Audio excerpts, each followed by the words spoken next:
नमस्कार साथियों, आज के इस क्लास में आपका स्वागत है। और आज हम पढ़ने जा रहे हैं आपके छंद, जो आपके फर्स्ट ग्रेड, सेकंड ग्रेड और रीड में मुख्य है। तो आज का टॉपिक अपना छंद।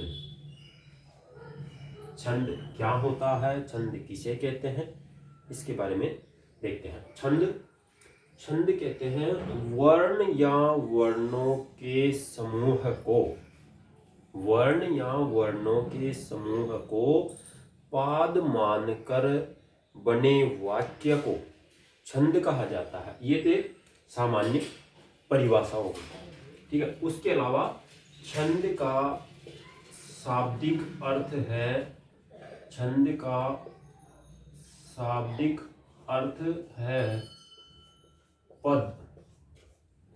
छंद का शाब्दिक अर्थ होता है पद।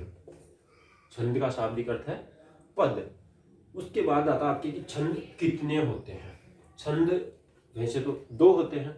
देखिए, छंद के प्रकार दो, एक तो वैदिक छंद और एक हो गया आपके लौकिक छंद। वैदिक छंद और लौकिक छंद, ये दो प्रकार हो गए। लेकिन अपनी परीक्षाओं में ये वाला ही आता है लौकिक छंद। अब लौकिक छंद भी दो प्रकार के हैं। लौकिक छंद के प्रकार देखिए, एक तो मात्रिक छंद और एक वर्णिक छंद। लौकिक छंद दो प्रकार के हो गए, मात्रिक और एक वर्णिक। लौकिक छंद भी आपके दो प्रकार के, मात्रिक छंद और वर्णिक छंद। उसके बाद हम देखते हैं छंद के बारे में कुछ सामान्य जानकारी। जैसे कि सबसे पहला अपना छंद है मात्रिक छंद। मात्रिक छंद, लौकिक छंद का पहला भेद है मात्रिक छंद। अभी मात्रिक छंद क्या होता है, अर्थात जिसमें मात्राओं के आधार पर, जिसमें मात्राओं के आधार पर छंद का निर्धारण किया जाता है। मात्राओं के आधार पर छंद का निर्धारण किया जाता है, उसे मात्रिक छंद कहा जाता है। मात्राओं के आधार पर छंद का निर्धारण किया जाता है, उसे मात्रिक छंद कहते हैं। अब ये भी जानना जरूरी है कि मात्राएं किसे कहते हैं, मात्राएं क्या होती है। देखिए, मात्राएं जब हम संस्कृत व्याकरण की शुरुआत करते हैं, प्रारंभ करते हैं, वहां पे आते अपने स्वर व्यंजन पढ़ते हैं, तो वहां पर आता है मात्राएं तीन प्रकार की होती है। एक तो ह्रस्व, ह्रस्व को लघु भी कहा जाता है या फिर एक मात्रिक भी कहा जाता है। तो ये मात्राओं का पहला प्रकार है। मात्राएं भी तीन प्रकार की है, ह्रस्व या लघु या एक मात्रिक। दूसरा है दीर्घ, दीर्घ गुरु या द्विमात्रिक। दीर्घ गुरु या द्विमात्रिक। और तीसरा जो है उसे कहते हैं प्लुत।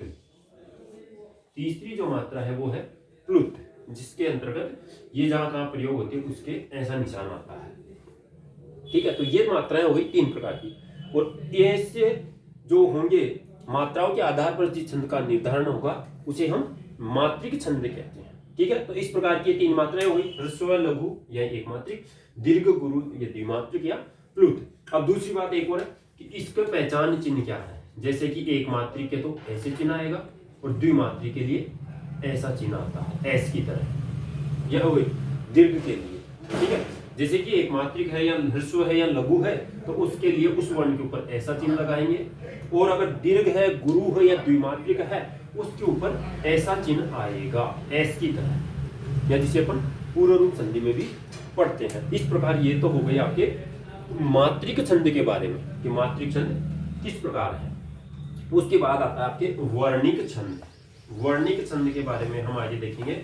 वर्णिक छंद अगला है वर्णिक छंद। वर्णिक छंद, अब जिस प्रकार मात्रिक छंद के बारे में आपको जानकारी प्राप्त होगी कि मात्राओं के आधार पर मात्रिक छंद का निर्धारण किया जाता है, वैसे ही वर्णों के आधार पर वर्णिक छंद का निर्धारण किया जाता है। वर्णिक छंद यानी जिसमें वर्णों के आधार पर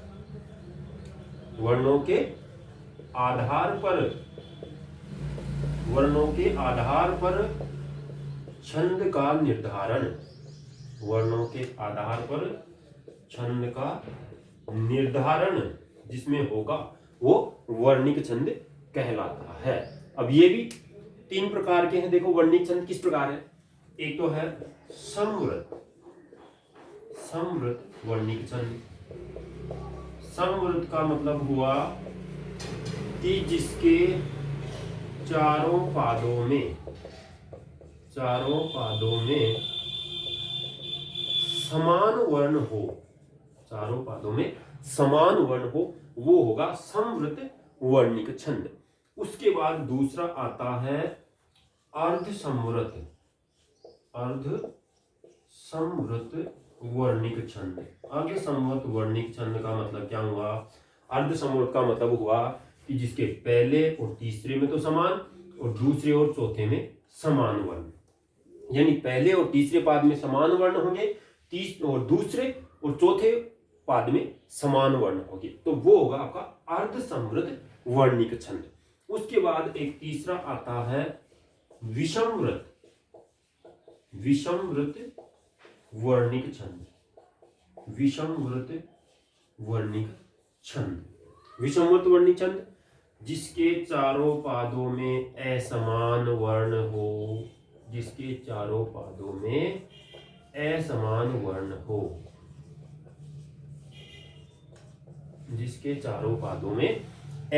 वर्ण हो, उसे विषमवृत वर्णिक छंद कहते हैं। इस प्रकार मात्रिक के बाद वर्णिक छंद के बारे में जानकारी प्राप्त हुई। उसके बाद अब देखिए कुछ शब्द आए हमारे पास। पाद आया है, तो ये पाद किसे कहते हैं इसके बारे में देखते हैं। पाद क्या होता है। एक शब्द आया अपने पास पाद। पाद क्या होता है। एक है यति क्या होती है। तो पाद का मतलब तो हो गया ज्ञेय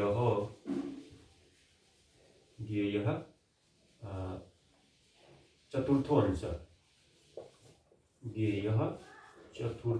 अंश, ये हो गया आपका पाद। ज्ञेय चतुर्थो अंश अर्थात किसी भी श्लोक का चौथा भाग यानी 1/4। अगर एक श्लोक में 4 लाइन है तो उसकी एक लाइन जो होगी वो उसका पाद कहलाएगा। ठीक है, तो ये तो हो गया आपका पाद, यानी किसी भी श्लोक का चौथा भाग, चौथा अंश, वो पाद कहलाता है। ठीक है, उसके बाद है यति। यति किसे कहते हैं। किसी भी एक पाद को बोलने में बीच में जो विराम लिया जाता है, जहां पर बीच में रुकते हैं, उसे यति कहते हैं। एक पाद के बोलने में या उच्चारण करने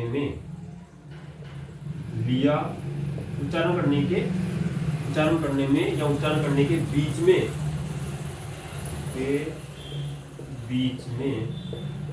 लिया गया विराम यति कहलाता है। कोई एक श्लोक अपन उच्चारण कर रहे हैं और उसके बीच में रुक रहे हैं, तो वहां पर क्या होगा, उसको यति कहा जाएगा। इस प्रकार ये हो गया आपके पाद और यति। पाद किसे कहते हैं, यति किसे कहते हैं। ठीक है, उसके बाद एक नियम और है,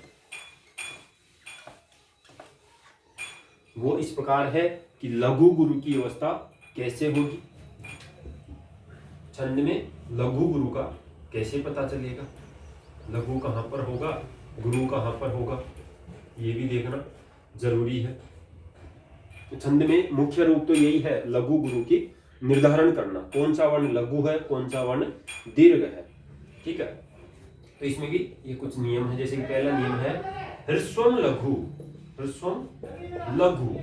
अर्थात जो ह्रस्व वर्ण है अपने 5 ए, ई, उ, री और ली, ये जहां पर होंगे तो वो तो स्वतः ही लघु हो गए। जिसे आप ह्रस्व भी कहते हैं, ह्रस्व में लघु। तो इसके लिए चिन्ह आपने पहले देखा ही था, ये वाला चिन्ह होगा। उसके बाद दूसरा आता है संयोगे गुरु।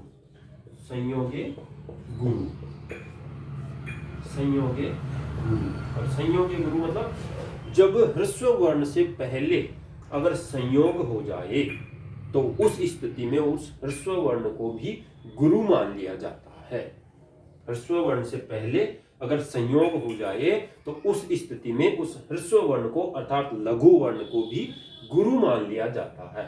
अब संयोग किसे कहते हैं? संयोग में संस्कृत के जो मुख्य वर्ण है, वर्ण ही माना जाता है उनको भी। एक तो देखो अनुस्वार, अनुस्वार, एक है आपके हलंत,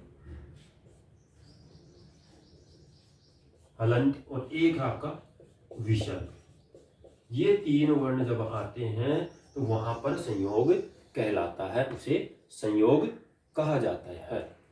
ठीक है। उसके अलावा एक तीसरा और नियम जो जिसे आप कहते हैं दीर्घम च।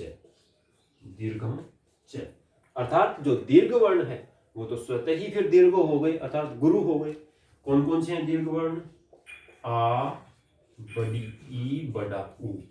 अर्थात दीर्घ आ, दीर्घ ई, दीर्घ उ, दीर्घ री, ए, ओ, आई और औ। इस प्रकार ये 8 वर्ण आपके दीर्घ में आ गए। इस स्थिति में हम लघु गुरु का परिचय करते हैं छंदों के अंतर्गत। आज के लिए इतना ही, आगे विस्तार से अगले वीडियो में पढ़ेंगे। धन्यवाद।